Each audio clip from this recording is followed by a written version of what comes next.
Misy boky telo ao amin'ny baiboly mirakitra sy miresaka momba ny fahendrena: ny ohabolana, fitoron-teny ary ny boky nosoratan'i Joba. Ny boky voalohany dia ny ohabolana, izay maneho fa Andriamanitra dia hendry sy marina.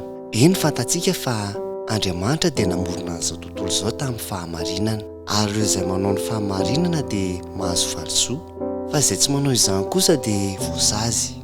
Amin'ny fomba fiteny hafa dia midiny izay nafafintsika isika. Avy eo dia mahita ny boky ny mpitoro-teny isika, izay manamarika fa ny olona dia tsy mahazo foana izay mendrika azy. Izany mihitsy manamafy izany ny mpitoro-teny fa miaina amin'ny tsirariny izao tontolo izao, ary ny fiainana dia tsy fatapatatra sy sarotra vinavinaina toy ny setroka, izay mahatonga ny olona ny tena hoe hendry sy marina ve Andriamanitra?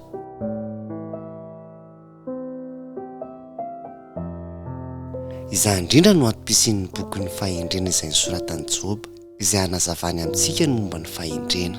Ndeha ary ho fantarintsika ny tantara.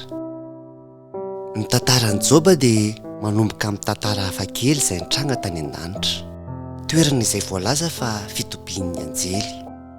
Andriamanitra dia nodidinin'ireo anjely izay zava-boariny, antsoina ihany koa hoe ireo zanak'Andriamanitra, izay tonga teo aminy manao taritra ny asany. Andriamanitra dia nampafantatra azy ireo ny fahamarinana sy ny hatsara-panahin'ny mpanompony, dia i Joba. Fa nisy zava-boariny, anjely iray nanantona azy. Ny anarany dia Satana amin'ny teny Hebreo. Fa iza moa Satana? Izy io dia entina milaza famaritana toetran'olona iray, raha dika ara-baky teny dia hoe izay manohitra.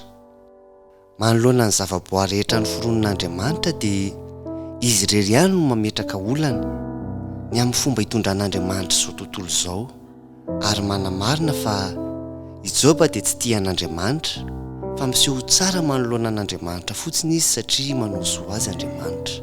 Nolazainy fa raha alan'Andriamanitra amin'ny Joba ny zavatra sarobidy any aminy, dia iseho ny tena marina ary hivadika amin'Andriamanitra Joba.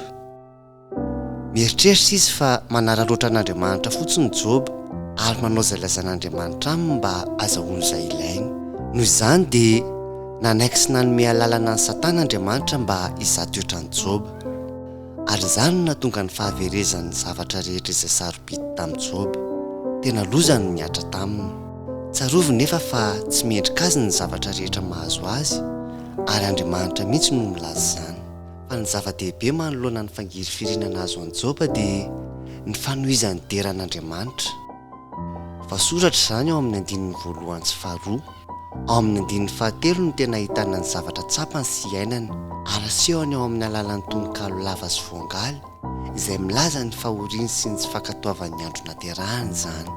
Taorian'izany dia nisy ireo naman'i Joba izay tonga namangy sy nampahery azy, nefa ireo dia nilaza taminy fa nisy zavatra nataony ka nahatonga izao loza mahazo azy izao. Ary manaraka izany dia fantatry ny rehetra fa Andriamanitra dia marina, ary ny zavatra mitranga rehetra eto an-tany dia voafehin'ny fahamarinana sy ny fahitsian'Andriamanitra avokoa, izany hoe izay ataonao no jinjainao. Ary ao anatin'ny andininy fahaefatra amby telopolo hafa nosoratan'i Joba sy ny namany dia milaza izany amin'ny teny Hebreo, izay voakalo indrindra izy ireo. Ireo namany dia tsy mitsahatra milaza ny antony nahatonga ny fampahorian'Andriamanitra ny Joba. Nisy amin'izy ireo mihitsy ary nanao ny lisitry ny otam-bety nataon'i Joba ka nahatonga izany. Nefa aorian'ny fiampangana izay nataon'ireo olona ireo dia mandaha mafy izany hatrany Joba. Olona mariny Joba sady tao anatin'ny fientanam-po, ary nino hatrany izy fa Andriamanitra dia feno fahendrena sy marina.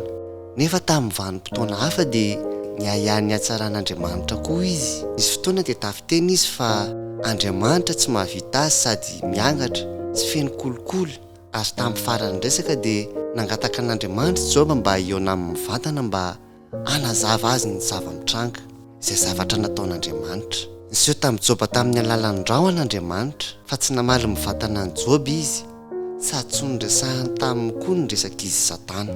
Eny, nanao zavatra tena niavaka Andriamanitra, tia noentina hijery izao rehetra izao amin'ny fomba hafa Joba. Nasehony tamin'i Joba ny alehibiazan'izao tontolo izao, ary nanontaniany raha vita no mitantana na mahalala ny fotoana amin'ny tontolo andro iray. Nasehony aizan'i Sipiria ny zava-miafa ny tontolo, ny zavatra hita isan'andro nefa izay tsy fantatra akory ny antom-pisiny, izay mifanohatra amin'ny fahitan'Andriamanitra, izay mahaso mahafantatra ireo zavatra rehetra ireo. Mijery sy miahy ny fahatsaran'ny tontolo Andriamanitra amin'ny fomba tsy takatry ny sain'ny olombelona sy amin'ny toerana izay tsy ho hitantsika mihitsy. Ary mba hamarana anazy dia naneho biby mampatahotra roa an'i Joba Andriamanitra, sady mody nilaza tamin'ny hatsaran'ireo biby ireo, biby tena mampatahotra nefa ireo. Ny tena marina dia afaka mamono tampoka mihitsy ireo biby ireo. Ary Andriamanitra dia nilaza fa tsy biby ratsy ireo biby ireo, fa anisan'ny voary izay namboariny fotsiny. Altreo ve zany ary ny fitalaon'Andriamanitra? Fa ahoana ary? Ny antony dia ireto manaraka ireto. Joba dia nieritreritra fa Andriamanitra dia tsy marina, fa ny hevitr'Andriamanitra dia ngeza lavitra sy lehibe tokoa. Mifandray amin'ny tontolo rehetra amin'ny fotoana misy Andriamanitra amin'izao rehetra izao rehefa hanapa-kevitra. Ary izay no fahendren'Andriamanitra. Fa ny fangatahan'i Joba tamin'Andriamanitra ny arovany tenany dia diso tanteraka. Tsy azony mihitsy ny fomba fijerin'Andriamanitra izay sarotra takarana na dia tiany ary ny hahalala izany. Inona ary ny azo tsoahana amin'izany? I Joba dia nianatra ny fanetretena, tsy fantany mihitsy hoe nahoana izy no nijaly, nefa kosa afaka niaina tao anatin'ny fiadanana sy ny fahatahorana an'Andriamanitra izy. Fa tsy tapotreo akory ny boky.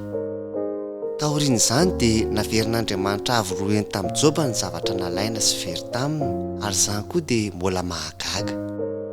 Ny tiana holazaina dia hoe mbola valim-pity ve izany? Miarahaba an'i Joba ve Andriamanitra noho ny fahareseny sy ny fitsapana ny lalofany?